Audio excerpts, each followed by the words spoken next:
Para eso vamos a hablar un poco de intestino, en términos generales, vamos a hacer repasos fisiológicos y ver la interacción que tiene esta flora bacteriana con el metabolismo lipídico. Y a mí me gustaba presentarlo como el intestino de un sol con 4 planetas y múltiples estrellas.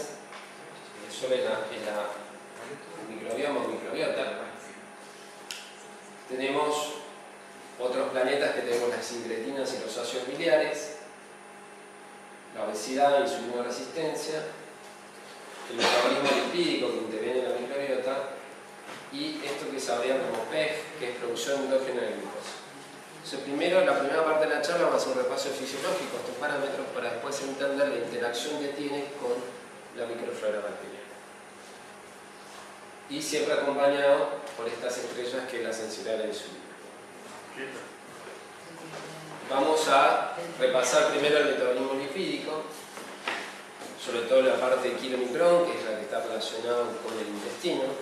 Y recordemos la etapa de absorción de lípidos, la cual tenemos acá el enterocito, la cual llega el ácido graso libre o monoglicerol, que es captado por estos diferentes receptores de la membrana, las FABP, el CD36, el CAP, y es internalizado al FAB citosólico, se encuentra en el retículo endoplásmico, se forma el triglicérido y se acopla a la ApoB48, que es como si fuera un antígeno del kilomicrón, se encuentra solo en el intestino.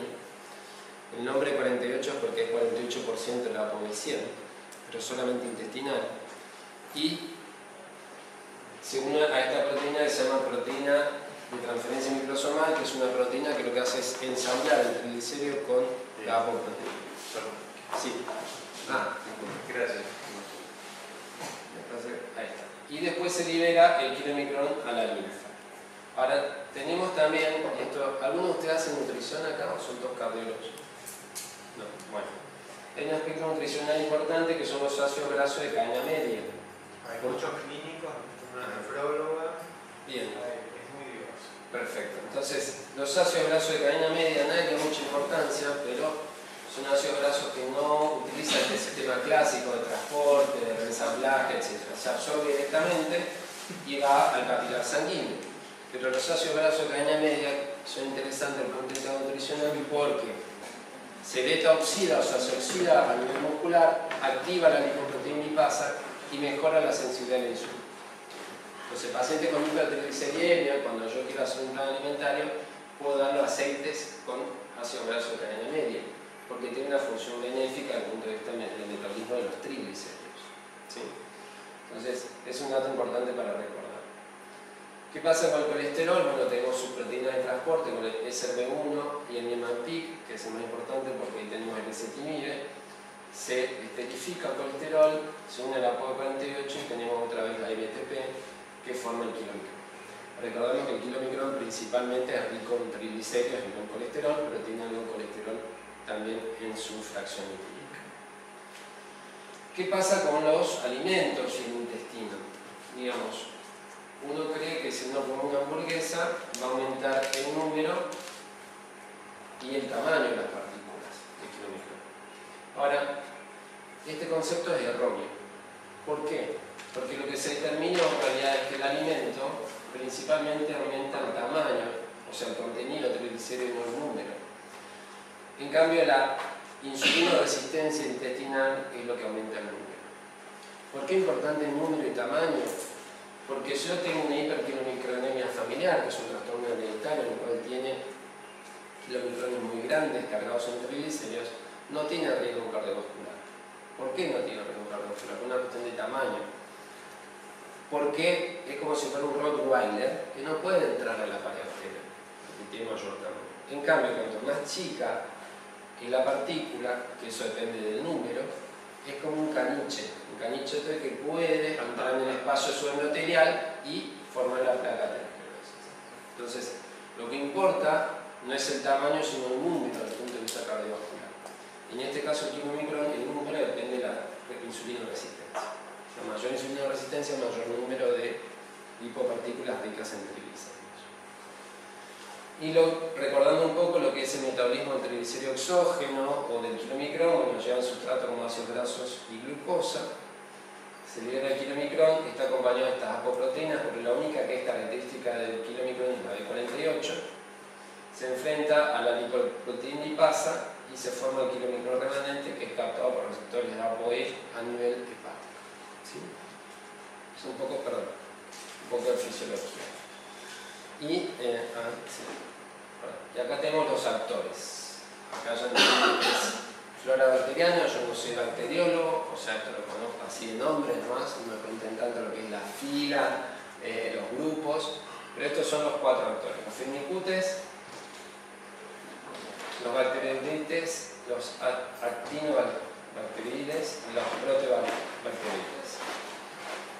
Son 4 filas y 7 grupos, y estos 7 grupos están presentes en la flora bacteriana fisiológica. ¿Qué sucede con la lipemia postprandial? En Francia, uno de los que más trabajó en lipemia postprandial y microbiota se llama Rémy Bourcelan, por PubMed, y en Bélgica su discípulo, que es Patrice Cany, que es el que más publicó en Europa sobre microbiota. Y este grupo de Rémy Bourcelan, que publicó en 2011, que lo que hicieron fue tomar sujetos con peso normal y sujetos con sobrepeso, le daban solamente 33 gramos de grasa, no era mucho, era la dosis mínima, y medían la interleuquina 6, el CD14 y el lipopolisacárido a las 2 horas. Y fíjense que a las 2 horas, en los dos sujetos, o sea, sujeto insulino sensible y sujeto con insulino resistencia, había un aumento de estos marcadores inflamatorios. O sea, cualquiera de nosotros con peso normal, insulina sensibilidad, nos comemos ahí un poquito Las dos a tú. Exactamente, a las 2 horas vamos a tener estos marcadores inflamatorios presentes. Lo mismo se vio en el modelo de rata. Con emulsión, fíjense que el lipopolisacárido, que es característico de las Gram negativas, se encuentran aumentados de forma significativa a las 2 horas en modelos de rata. Y esto es microscopía electrónica. Entonces, ¿esto comparado con qué? O sea, le das esa grasa comparada con cuál otra. Con comida estándar, o sea, con menos porcentaje de grasa. En realidad, comida no grasosa. En realidad, con proteínas. A los dos se le debería de grasa. Con hidratos de carbono. No. Pero bueno, esto es o sea, 33 gramos de grasa es nada. O sea, es lo mínimo que se necesita para estimular el kilomicrón. ¿Sí? Entonces, con mínimo de grasa ya logramos un marcador inflamatorio en sujeto sano. Eso es lo que quiero remarcar. Bien, pasando un poco a lo que es el colesterol intestinal, vamos a recordar este famoso ciclo enterohepático, ¿no? Se elimina por la bilis y es captado y vuelve nuevo al hígado, ¿sí? Este famoso ciclo enterohepático, pero hay otro sistema en el cual viene el colesterol por la vía sanguínea y se excreta directamente del capilar al intestino y se elimina por materia fecal. Esto fue escrito por unos holandeses ya en el 2007 y ellos lo llaman excreción transintestinal de colesterol o TIS. ¿Y cuál es la diferencia con el ciclo enterohepático clásico? Que el ciclo enterohepático clásico tiene solamente una excreción del 17% y la expresión de colesterol vía TIS, vía excreción transintestinal de colesterol, es del 33%. Entonces este mecanismo nuevo, reciente, excreta más colesterol que el ciclo enterohepático. Vía sanguínea, por otra expresión. Vía sanguínea. Hoy por hoy el intestino tiene la misma similitud funcional que el hepatocito. Y lo podemos discutir después. Perdón, un montón de ¿este cosas. sistema TIS es cuando se llega a un determinado umbral de colesterol o funciona siempre? Siempre. O sea, no se conocía antes. Siempre funciona siempre. Es un mecanismo fisiológico. Perdón, ¿y cómo se favorece esa expresión? ¿Hay manera? Sí, ahora te respondo con la siguiente diapositiva. Este es un trabajo de Cedric Lemay de Nantes, publicado en ATBB 2013, en modelos de rata y también en sectores de intestino que vivían la cirugía bariátrica. Y Fíjense que acá tenemos la membrana vasolateral, la membrana luminal, o sea, arterial y capilar sanguíneo, y este colesterol puede ir por HDL o por LDL. ¿Sí? Por LDL tenemos un receptor, acá intervendrían lo que son las estatinas y PCK9, recuerden que PCK9 es un degradador fisiológico receptor de LDL. Una vez que llega el colesterol al citoplasma, por estos transportadores de este heterodímero, que es el ABC G5G8, y ellos en este trabajo descubren que este transportador, que es el ABC B1AB, participa también en la excreción de colesterol. O sea, del capilar a la luz, a través de las fracciones lipídicas, se incorpora al citoplasma, y estos a través del heterodímero, y este nuevo ABC B1AB se excreta el colesterol vía materia fecal.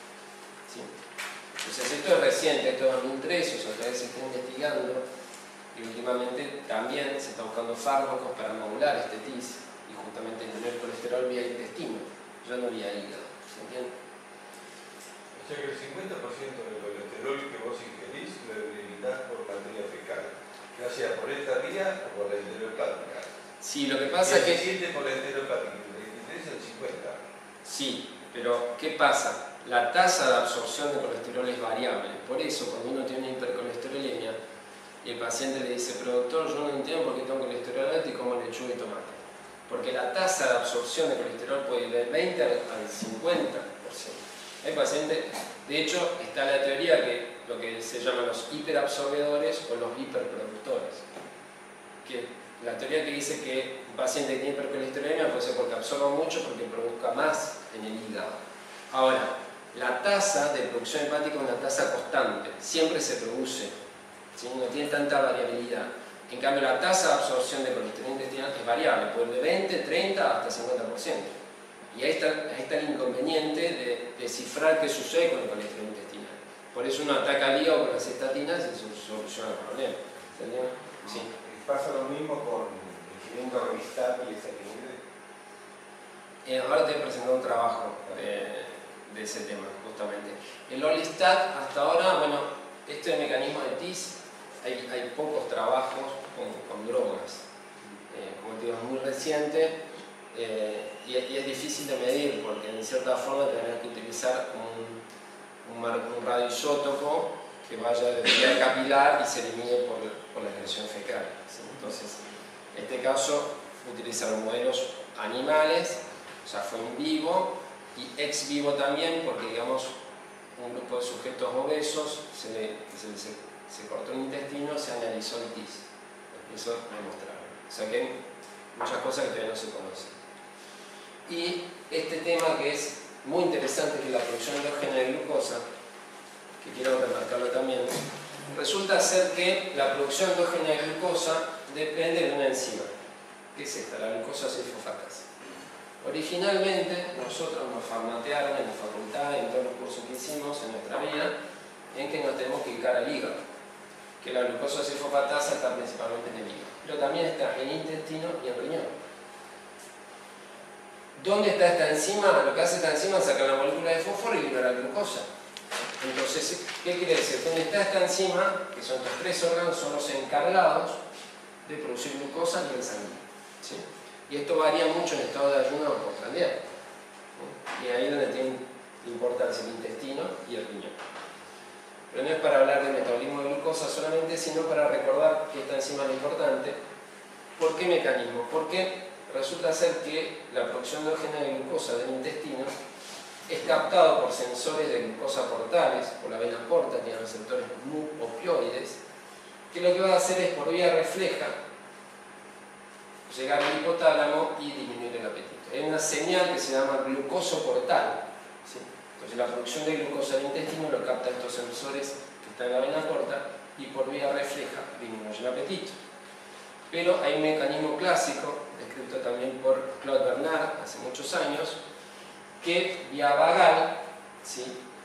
Vía refleja, hay una disminución por nervio vago de la producción hepática de glucosa. Entonces, la producción endógena de glucosa del intestino tiene dos efectos. Por un lado, disminuye el apetito y por otro lado, disminuye la producción hepática de glucosa.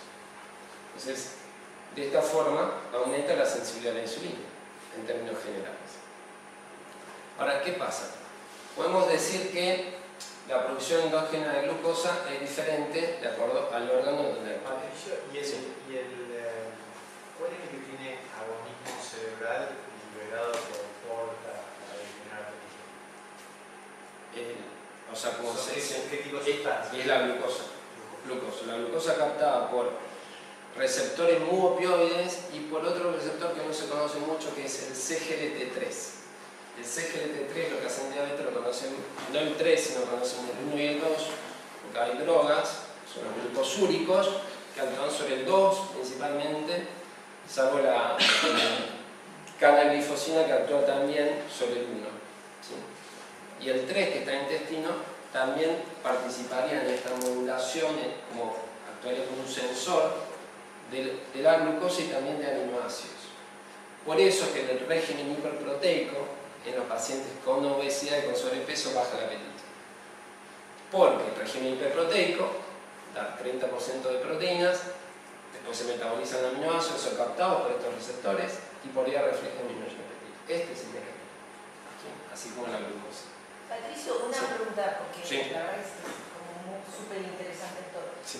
Los que llegaron a identificar todo este mecanismo, ¿qué era lo que estaban buscando? ¿Cómo llegaron a esta pregunta?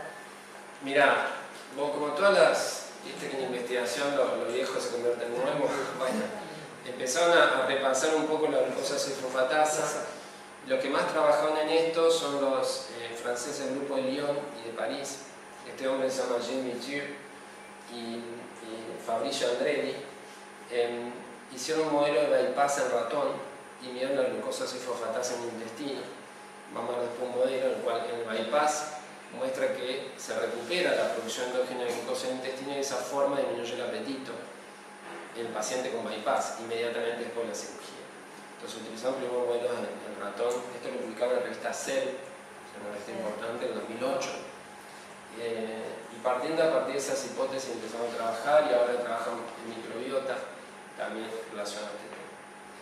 Pero digamos, continuando con esto, esta producción endógena de glucosa, fíjense que cuando actúa en el hígado tiene un efecto deleterio, porque yo produzco mucha glucosa por el hígado, aumenta la insulina resistencia, favorece la diabetes. Ahora, ¿qué pasa cuando aumenta la producción endógena de glucosa en el intestino? Tiene un efecto benéfico, por lo que vimos recientemente, porque aumenta la sensibilidad a la insulina, aumenta la saciedad y disminuye la producción hepática de glucosa. Entonces sería como que el título que yo le puse, producción endógena de glucosa intestinal, es un amigo de la sensibilidad a la insulina. ¿Sí? Entonces, es un concepto que es importante que retengamos, la producción endógena de glucosa intestinal, que es benéfica. Ahora, yendo a ácido biliar y GLP-1, es un pequeño repaso, pero importante después para que entendamos la interacción con la microbiota. Si repasamos, los ácidos biliares se producen en el hígado, ¿sí? Y los ácidos biliares producidos en el hígado actúan a través de receptores de membrana, que estos son captados utilizando los receptores FXR, que liberan este factor de crecimiento, se llama el factor de crecimiento 19, pero también los ácidos biliares actúan a través de este receptor tipo 5 que libera GLP-1. Pero algo importante que quiero remarcar en este gráfico es que frena los ácidos biliares, el enterocito y la glucosa sulfofatasa. Es un dato que lo tienen que retener. Vamos a ver después qué sucede en el bypass para que entiendan este mecanismo fisiológico.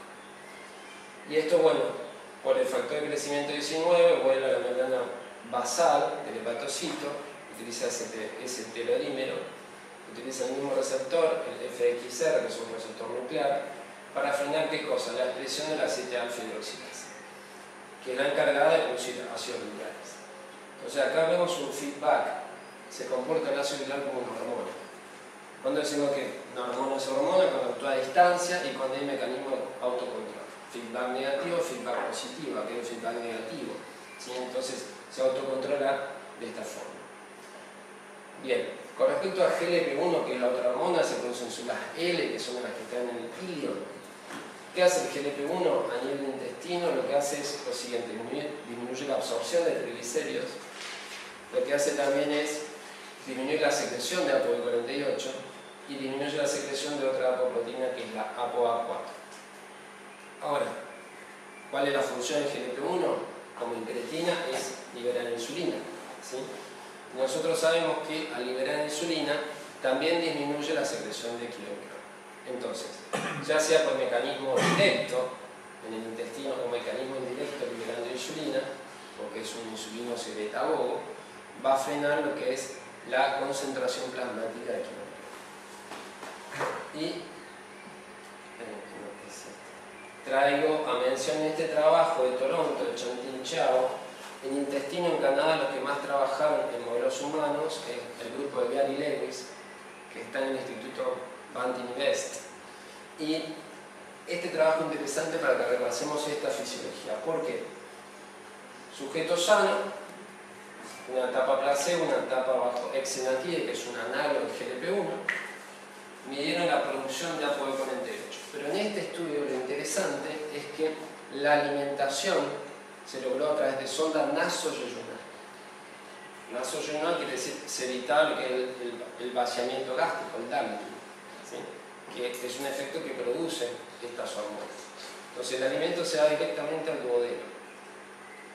Y por otro lado utilizaron un clamp que se llama clamp pancreático, que no importa el nombre, simplemente tienen que recordar lo que sirve, que el clamp pancreático lo que hace es frenar y poner en reposo el páncreas, o sea, frena la secreción endógena de insulina. Entonces, de esa forma, con este diseño, evaluaban el efecto directo del GLP-1. Y fíjense que acá está muy claro, esto es la tasa de producción de B48 y con exenatide baja la producción en comparación con la etapa placebo. O sea que el GLP-1, independientemente de la secreción de insulina, tiene un efecto directo sobre la absorción intestinal de triglicéridos y de B48 en este caso. Bien. ¿Hasta acá me van siguiendo más o menos? Bien. Me paran para decir muy rápido, la idea es que podamos interactuar. Y esto, perdón, esta es la relación de la microbiota con el GLP-1. Acá tenemos los ácidos grasos de cadena corta, que son productos de la microbiota. Es uno de estos receptores, el GPR41 y 43, y libera el GLP-1. Pero a su vez, estos productos son productos derivados endocannabinoides, participan a través de la unión del GPR119 también en la liberación del GLP-1.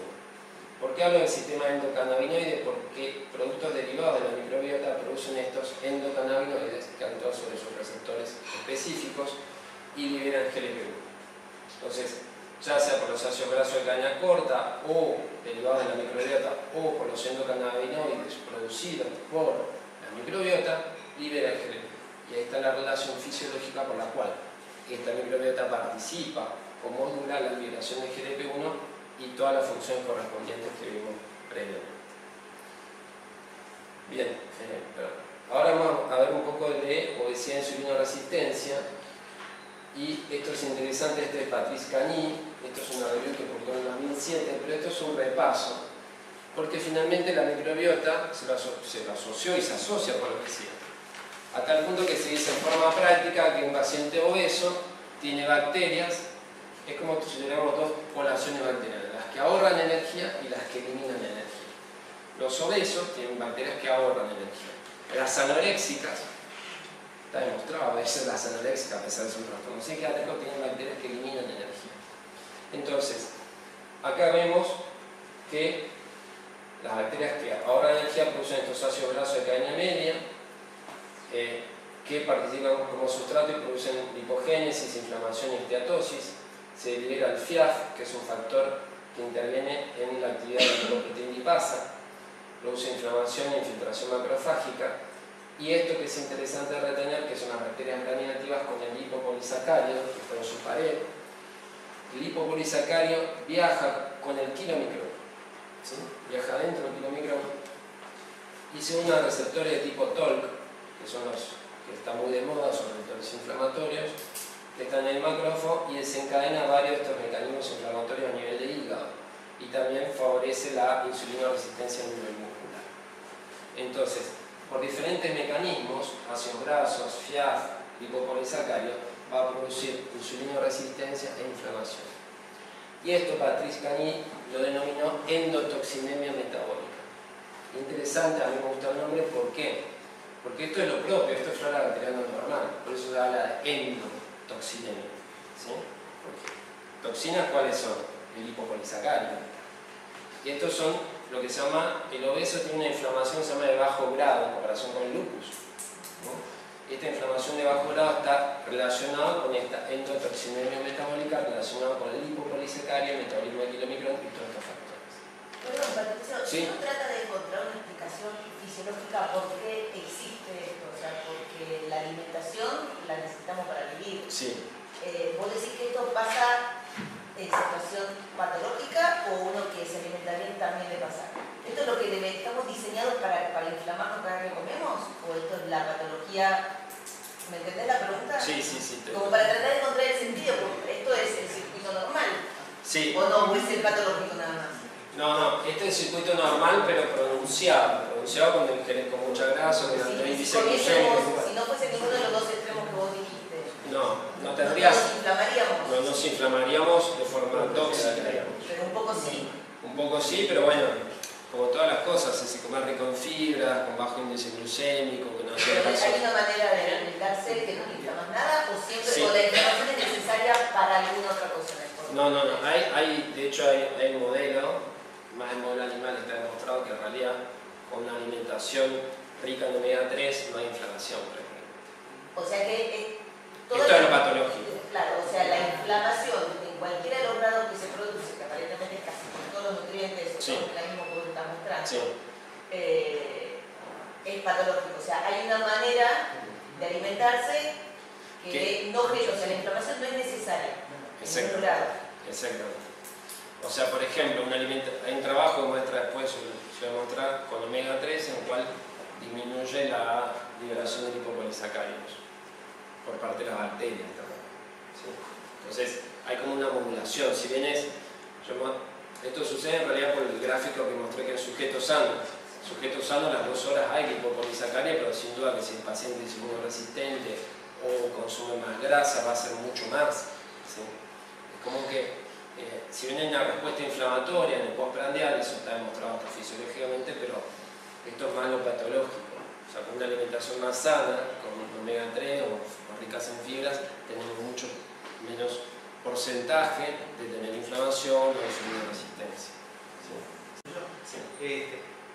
Decías que con omega 3, pero por la pregunta de Jaime, si sacas el omega 3 y nos concentramos en la dieta del cazador recolector europeo, por el cual provenimos, con esa, con hipoproteica, menos del 25% de grasa y alto hidrato de carbono, ¿tenés inflamación también sin omega 3? Porque ese tipo no comía omega 3. Sí, no comía omega 3.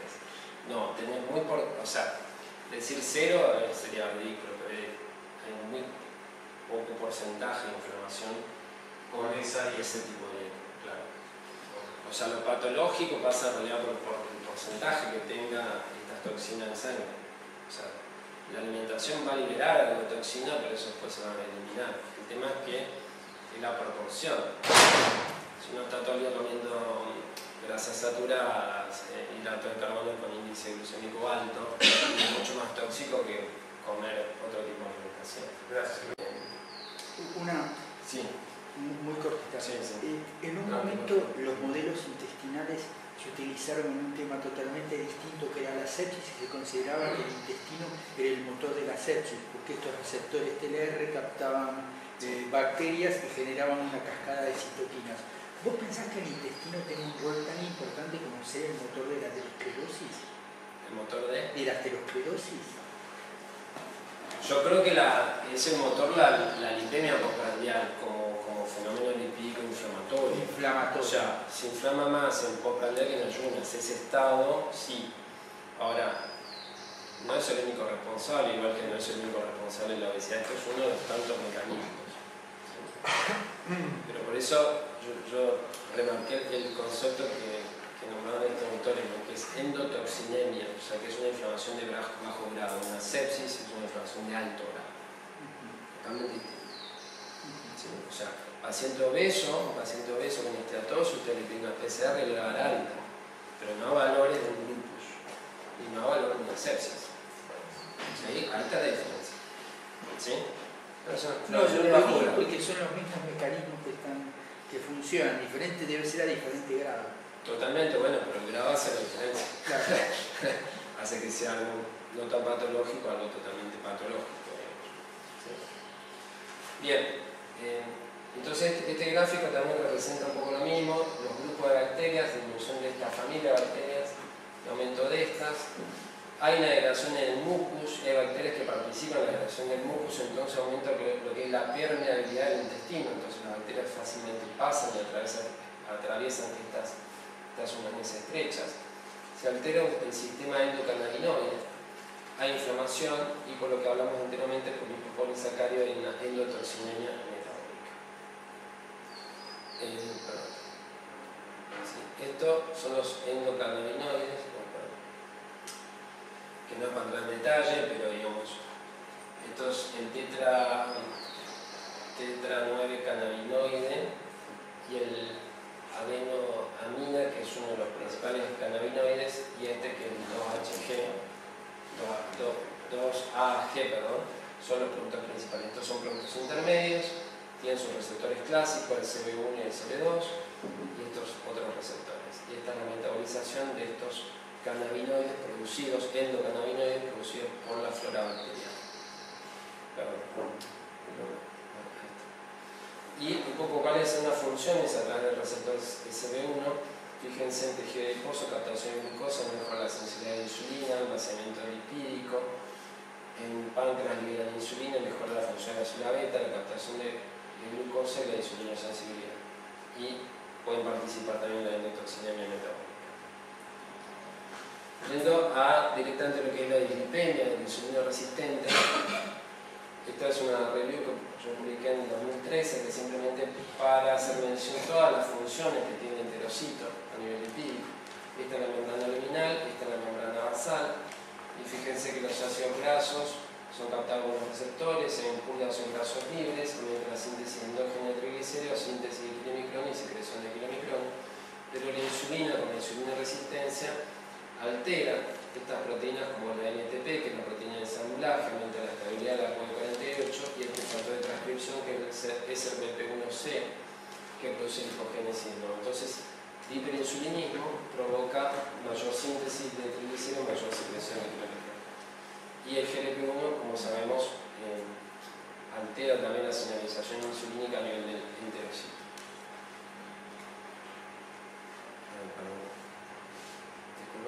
Me hago amigo todavía. ¿Cuál es la dislipemia en el paciente obeso o diabético tipo 2? Que es importante que recordemos. Que digamos, la insulina resistencia actúa en estos dos órganos, en el hígado y en el intestino.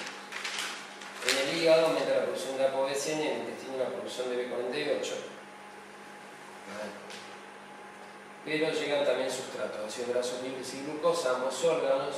Se libera esta lipoproteína rica en triglicéridos, esto se confronta con un déficit de la lipoproteína lipasa y con déficit de captación hepática, entonces lo que provoca es mayor tiempo de recirculación o tiempo de residencia de estas lipoproteínas ricas en triglicéridos, que lo van a intercambiar a lipoproteínas ricas en colesterol a través de una molécula, van a liberar una molécula de triglicéridos y van a recibir una molécula de colesterol esterificado a través de esta proteína que se llama COTP, y estas lipoproteínas ricas en colesterol van a estar cargados en triglicéridos y de esa forma son atacadas por la lipasa hepática y se convierten en pequeñas y densas, la LDL que es aterogénica, la HDL al ser pequeña y densa se elimina más rápido por el riñón. En realidad la fisiopatología del paciente insulina resistente radica en las lipoproteínas ricas en triglicéridos, estos son los actores principales y estos son los causales del fenómeno aterogénico de la LDL pequeña y densa y la disminución de HDL. Estos son actores secundarios. Entonces, recordemos que todo radica en los triglicéridos, el paciente insulino resistente diabético.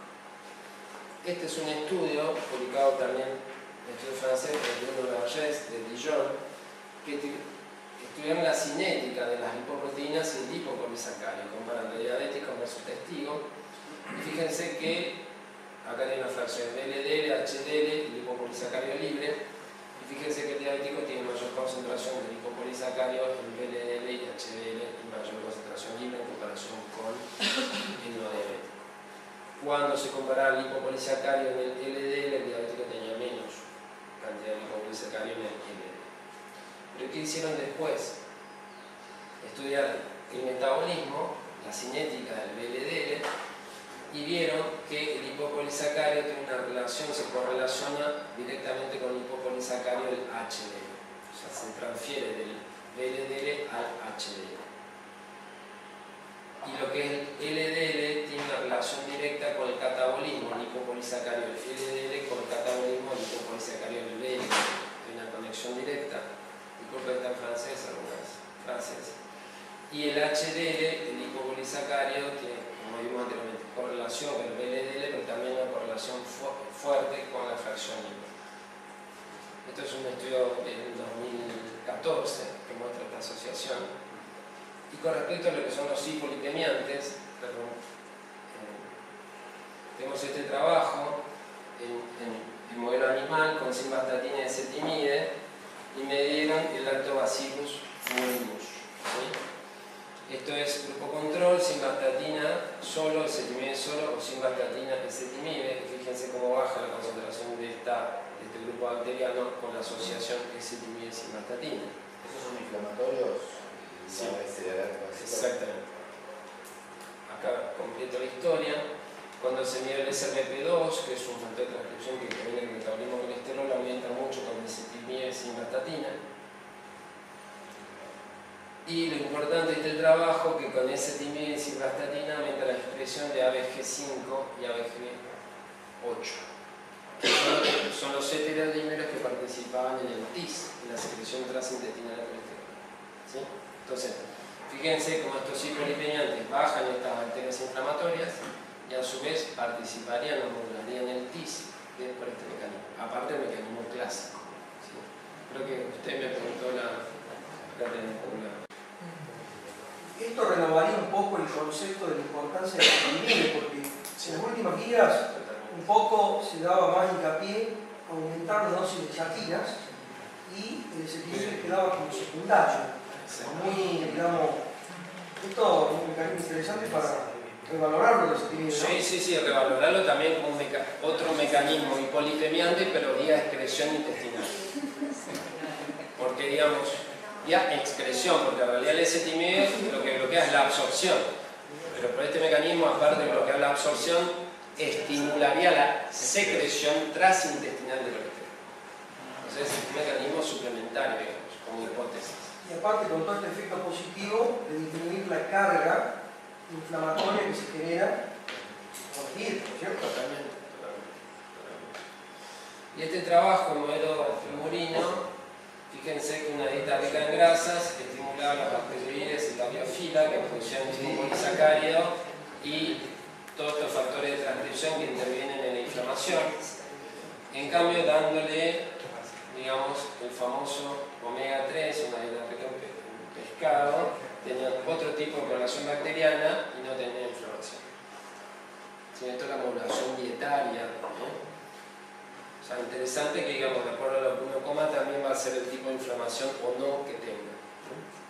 Bueno, esto también es interesante para revalorarlo porque, por ejemplo, el impacto cuantitativo en lípidos de los omega 3 es bastante pobre cuando uno, digamos, da solamente una alimentación rica en omega 3 o un comprimido que no sé, no me acuerdo, digamos, cualquier comprimido, un chia caps, cualquier cosa que sea de menor dosis, el impacto cuantitativo del perfil lipídico era muy pobre siempre. Sí. Ahora, este concepto actuaría más a nivel más cualitativo que cuantitativo en cuanto a temas inflamatorios, temas... No, y además, algo referente a los omega 3. En casi todos los trabajos siempre se usó 1 gramo de omega 3. Mucho. En realidad, la dosis eficaz para bajar los triglicéridos es 3 a 4 gramos. De DHA y EPA, que son los productos activos. Nosotros nombraste bien lo más corto. En Marsella yo tuve un amigo, un colega que es investigador, y él desarrolló, montó como una pequeña pyme para hacer DHA y EPA, porque trabajaba con DHA y EPA en neuropatía diabética.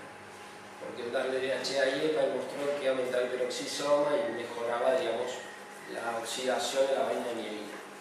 Entonces, por ese motivo, por la neuropatía diabética, desarrolló un producto con DHA y EPA vehiculizado con fosfolípidos. Entonces, en cada cápsula voy a meter mayor cantidad de DHA y EPA. Todavía no lo, una vez por año lo escribo y aparentemente ya estaba llegando a Brasil su producto. Así que probablemente si alguna vez lo traigan para acá, porque en realidad es el problema de la vehiculización del DHA y EPA, que son los productos activos. Por eso los mejor que más tienen, pero todavía no. Con este producto pienso podría ser una eventual herramienta para utilizarlo el día de mañana para bajarlo. Bueno, ¿qué pasa con los prebióticos? Sí, que son fibras no ingeribles. Esto simplemente para recordar, acá tengo el enterocito, ¿sí? Y digamos hay como proteínas que lo que hacen es abrir este espacio, estas uniones estrechas. No son las citoquinas, otro lipopolisacárido, otro aminocavanaginoide, y ahí entra el lipopolisacárido y aparece lo que hablamos recientemente, que es la endotoxinemia metabólica. Ahora, con el prebiótico habría mayor concentración de esta familia de bacterias que se unen a estos receptores, el GPR119, y se libera GLP-1, que tiene una acción benéfica, baja el triglicéridos, mejora la sensibilidad de la insulina, etc. Y libera el famoso GLP-2. Yo digo famoso, a mí me gusta el intestino, lo veo hace un tiempo, pero muchos no lo conocen. Y el GLP-2 lo que hace es la función opuesta al GLP-1. De hecho, está indicado como droga para el intestino corto. La única indicación de GLP-2 como droga es el intestino corto porque lo que hace es favorecer la absorción. Y en este caso, en el caso gráfico, lo que hace es el GLP-2 es cerrar estas uniones estrechas que antes eran analizas. Entonces, el prebiótico, a través de la bacteria y a través de esta liberación dual, GLP-1 y GLP-2, cumpliría, digamos, un efecto benéfico a nivel de inflamación de la flora intestinal. Y este tema más interesante, que con esto voy a cerrar la charla, es con cirugía bariátrica. Recordemos un poco las dos técnicas más usadas, que es la manga gástrica o gastrectomía, y lo que es la técnica bypass y de Ruch, ¿sí? Que se corta prácticamente todo el estómago y le quitan parte del duodeno, y el sector distal del intestino se lo lleva a la bolsa que quedó de estómago. ¿Perdón? Este es un trabajo de Jean Mithieu, pero este es un trabajo en realidad del 2008, en la cual acá tenemos el bypass. El sector distal del intestino aumenta lo que es la glucosa 6-fosfatasa y la fosfenolpiruvato-quinasa, pero sobre todo esta enzima, que es la encargada de ¿qué cosa? De producir glucosa por parte del intestino. Que dijimos que la glucosa intestinal es buena, es amiga. Entonces, la llegada de glucosa por los sensores de glucosa portal estimula la disminución del apetito y por vía refleja la disminución de la producción hepática de glucosa. O sea, esta gluconeogénesis del sector distal del intestino favorece la insulinosensibilidad. A su vez, hay liberación de GLP-1 que secreta insulina, y esta insulina, este hiperinsulinismo en un contexto de insulinosensibilidad, frena aún más la producción hepática de glucosa.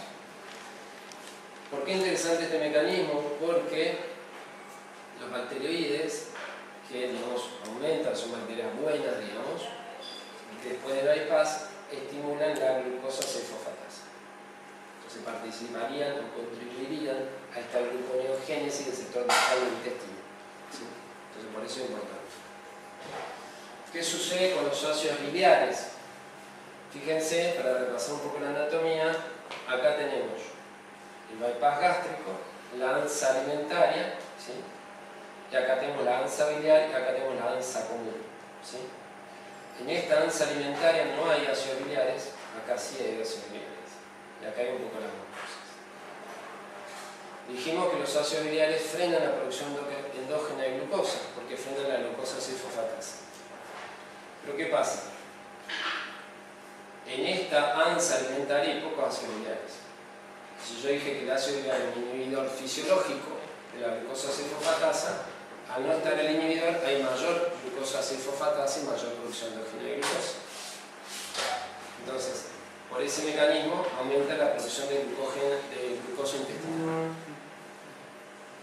A su vez, en el bypass gástrico hay un aumento de ácidos biliares plasmáticos, que los ácidos biliares plasmáticos lo que van a hacer es frenar la producción endógena de glucosa hepática.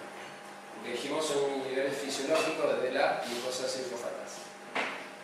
Entonces, por este doble mecanismo de los ácidos biliares, aumentaría la sensibilidad de la insulina. ¿Sí? ¿Qué pasa con las bacterias? No, las bacteroides estimulan, disminuyen los ácidos biliares a nivel de la ansa alimentaria y favorecerían la producción endógena de glucosa, la producción de glucosa intestinal. Entonces también la flora bacteriana modula estos ácidos biliares y mejora la sensibilidad a la insulina vía este mecanismo. Cuando se analizó cirugía bariátrica a los 3 y a los 6 meses, analizando este grupo de bacterias, los bacteroides y Prevotella, hay un aumento, son las bacterias buenas, y Bifidobacterium hay una disminución a los 3 y a los 6 meses. Con la Escherichia coli, y estos son proteobacterias, hay un aumento a los 3 y a los 6 meses, y cuando se comparó con la leptina que está en rojo, ¿sí? Recuerden que el obeso tiene mucha leptina, hiperleptinemia y leptinoresistencia. ¿Sí? Es como la insulina, hiperinsulinismo más insulinoresistencia. Bueno, cuando bajan de peso, baja la leptina y hay una correlación directa con el aumento de esta proteobacteria. O sea, acá hay una correlación metabólica entre la leptina y este grupo bacteriano. Perdón. Para ir cerrando como conclusión, las bacterias gram negativas y sus mediadores como lipopolisacáridos son responsables de esta endotoxinemia metabólica. El sistema endocannabinoide, la neoglucogénesis, el GLP-1 y el ácido biliar son mediadores de la insulinosensibilidad en la microbiota, prebióticos omega 3 y la cirugía bariátrica. Aumentaría el porcentaje de bacteroides, que son estas bacterias positivas, normalizando de esta forma los parámetros metabólicos. Gracias, esto es Formosa, se llama Bañado la Estrella, así que si quieren conocer el norte, les invito. Muchas gracias.